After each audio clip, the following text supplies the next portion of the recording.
test generation.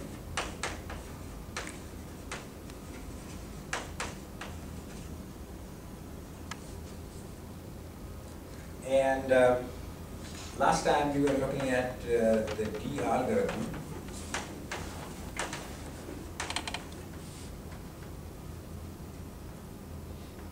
D algorithm is a rather important algorithm in test generation. And so if there is a test for a fault, the algorithm will find it. It will basically keep looking for it. And we have seen, we have defined the D notation, and we have seen D algorithm. And there we have seen how faults need to be excited. And then they need to, we need to propagate the error towards the outputs. And once the error signal, one or more D or D bar are available at the output, then we need to justify all the lines. And if justification works successfully, then you have found a test. And I was mentioning that in the algorithm, you try single path propagation. If that doesn't work, you try multiple path propagation. You keep trying until you get it done, or you declare that there is no test. And I was mentioning about improved algorithms which are there, but we are not going to look at them. They are available in the literature. Fault collapsing.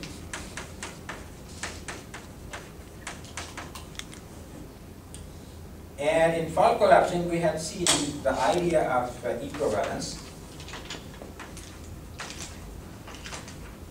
So if two faults are equivalent, they are, from input-output point of view, equivalent. There's no way you can distinguish between them.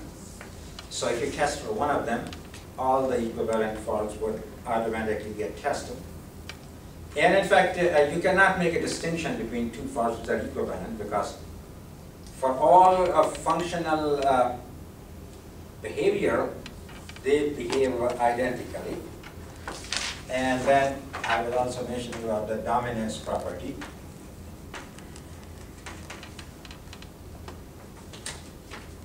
And after fault collapsing, I was mentioning about test set reduction, and I was mentioning about the fact that you can have one test that can detect several potential faults.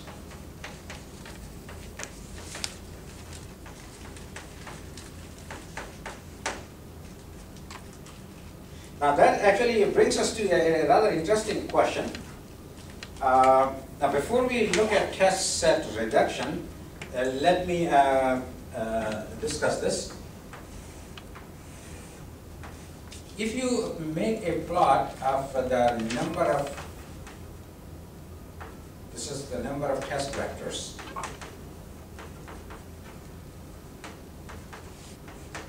and here you have coverage. Now coverage is obviously a number between 1 and 0, or 100% and 0%. And so if you would make a plot between test vectors and coverage, how do you think this plot will look like?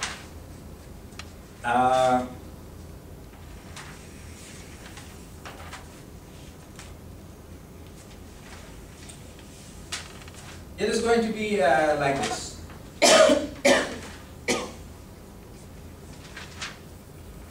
Now, if all the faults are testable, remember the definition of coverage. Coverage is the fraction of faults found, detected. I'm sorry. Coverage is the fraction of the faults covered. So it is possible that we are testing a unit in which there are no faults, but your coverage will keep increasing because you will test for all potential faults. So your coverage keeps increasing as number of test vectors increase. In the beginning, you apply just a few vectors, and your test coverage is actually going to be significant. But as you go higher and higher, then your coverage will approach 100%. And it may depend on your test generation approach, how fast does this rise. But notice here that here is a fast rise at the very beginning, and here you have a slope. So what happens is, after you have been testing, the number of faults remaining are the ones that are harder and harder to find. So it is going to take more vectors to detect them. And also, maybe we'll come back to this. This is in hardware, right? Pardon me? This is only in hardware. Yeah, that's a good point. This is for hardware and for software. This will work for hardware as well as for software. For software also, your coverage will initially increase fast, and then it will grow as you approach 100%. So it is sometimes extremely hard to get 100% fault coverage, because what can happen is that there could be some faults which are very hard to find, which would be triggered by only some rare combination of inputs, and they could be very hard to find. So here, and notice that this is if you could have some undetectable faults. So if there are some undetectable faults, you will never get to 100% because there could be a few faults which are not detectable. So there's nothing, you can never detect them. Okay, so let's take a look at test reduction.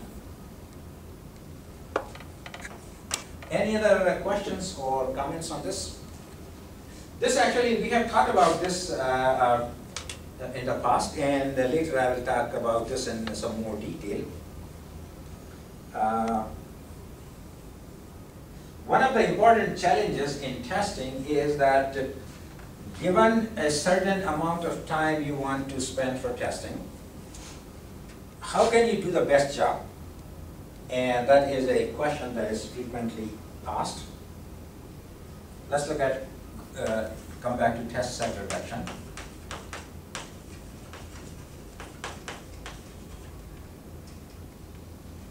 Now basically you want to minimize the number of tests.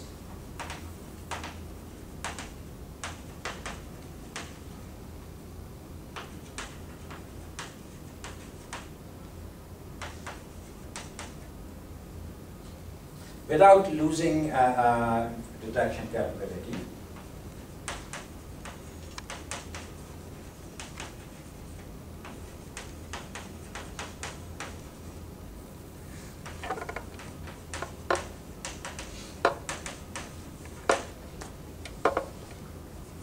And basically, one possibility is that you generate a set of tests and you figure out what faults they cover, and any tests that do not cover any new faults, any additional faults, you drop them. And that is an approach for test set reduction. Now here's an example. Now this is a very simple example, and this actually applies to both hardware and software. And in an actual situation, things are much more complex. The problem is bigger, but let me illustrate the idea by using a simple example. So let us say I have a combinational circuit. So far we have only talked about combinational circuits. And let us assume we have this circuit. And so let us make a list of tests and what faults they detect. And we have 4 possible tests.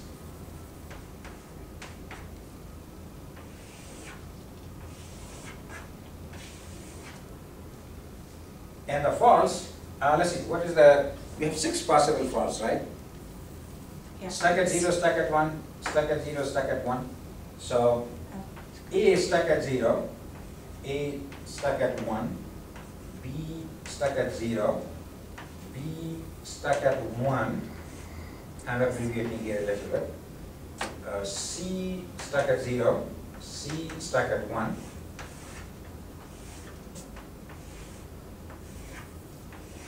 okay. So, what faults will test 0, 0 test for? And if you think about it, you will notice that it is going to test for this fault. That's the only fault it will test. It is not going to test any others. And if you look at 0, 1, you will find it will test for A stuck at 1. Because if you apply 0, 1, and if A is stuck at 1, then the output will change. And you will notice it will test for C stuck at 1. And A 1, 0 is going to test for B stuck at 1. And will also test for this. And 1, 1 will test for this, will test for B stuck at 0, and C stuck at 0. Okay, so here's the question. You want to come up with a minimum set of tests. So which is the set of tests you would use? So you want to cover all the faults, and you want to come up with a minimum set of tests. And you will notice that The first test. you have to take this, right?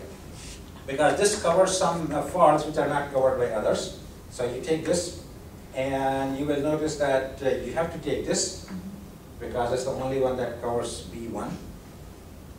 And this one, this fault is covered by only this. So here is your minimum test set. And you can skip the first one, because first one does not give you any specific, any new, it does not cover any new faults, so there's no need to apply 0, 0.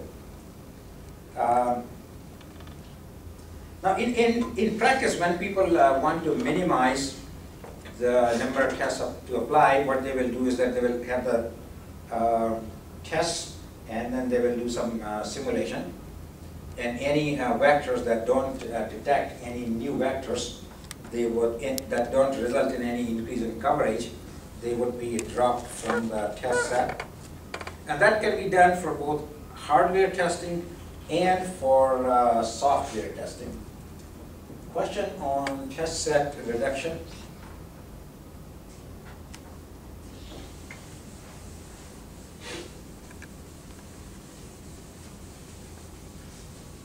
One of the,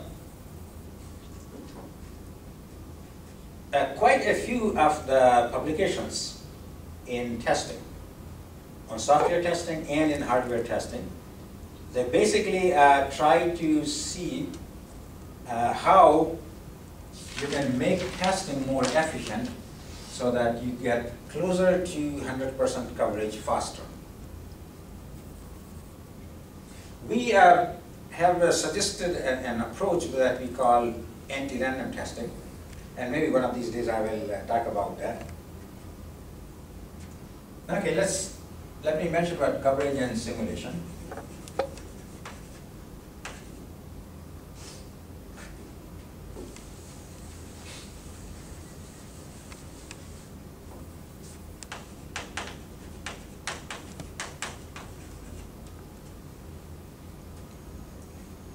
And coverage is basically defined as the fraction of all possible faults that are covered. And there's a question. Do you count undetectable faults in coverage or not? And Sometimes they are actually counted. So if you